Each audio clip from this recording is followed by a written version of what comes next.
নমস্কার প্রিয় ছাত্রছাত্রীরা, আবারও চলে এসেছি তোমাদের সামনে তোমাদের অতি প্রিয় আগন্তুক ইউটিউব চ্যানেলটি নিয়ে।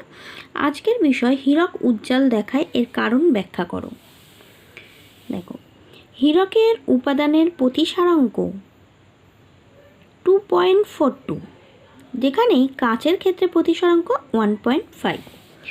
এছাড়া বায়ু সাপেক্ষে হীরের সংকট কোণ 24.5 অর্থাৎ 4.5 ডিগ্রি হওয়ায় আলোকরশ্মি হীরকের মধ্যে প্রবেশ করার পর নির্গত হওয়ার সময় দুই মাধ্যমের অর্থাৎ হীরক ও বায়ুর বিভেদ তলে 24.5 ডিগ্রি অপেক্ষা বেশি কোণে আপতিত হলে রশ্মিটি বায়ু মাধ্যমে নির্গত না হয়ে হীরকের মধ্যে ভিন্ন ভিন্ন তলে বারংবার পুনঃ প্রতিফলিত হয়।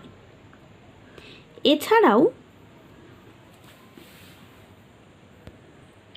হীরককে এমনভাবে কাটা হয় যে পুনঃ প্রতিফলনের সংখ্যা যেন বেশি হয় এবং কয়েকটি মাত্র তল দিয়ে এই রশ্মিগুলি একত্রে ঘনীভূত রশ্মিগুচ্ছ হিসাবে বাইরে বেরিয়ে আসতে পারে না, তাই হীরককে উজ্জ্বল দেখায়।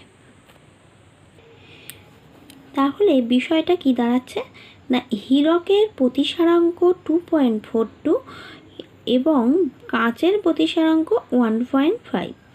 এখানে দুটো প্রতিসারাঙ্ক ভিন্ন হওয়ায় এবং হীরকের প্রতিসারাঙ্ক কাচের তুলনায় বেশি হওয়ায় বায়ুর সাপেক্ষে হীরকের সংকট কোণ হয় 24.5 এবং হীরকের যে কাচ, সেই হীরক এবং বায়ু এই দুটোর বিভেদ তল পার্থক্য 24.5।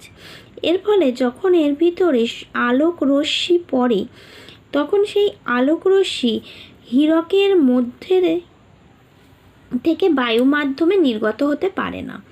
তখন হীরকের মধ্যেই হীরকটাকে এমনভাবে তৈরি করার সময় কাচগুলো কাটা হয়, ধারগুলো কাটা হয় যেন হীরকের বিভিন্ন তলে আলো প্রতিফলিত হয়ে সেই রশ্মিগুলো একত্রে ঘনীভূত হয়ে রশ্মিগুচ্ছ হিসেবে বাইরে বেরিয়ে আসতে পারে না, অর্থাৎ ওর ভিতরেই বারবার বিভিন্ন যে তলগুলো তাতে আলোটা প্রতিফলিত হয় এবং উজ্জ্বল জ্বলজ্বল করে বেশি, সেই জন্য। তো এই কারণেই হীরক অনেক বেশি উজ্জ্বল দেখায়।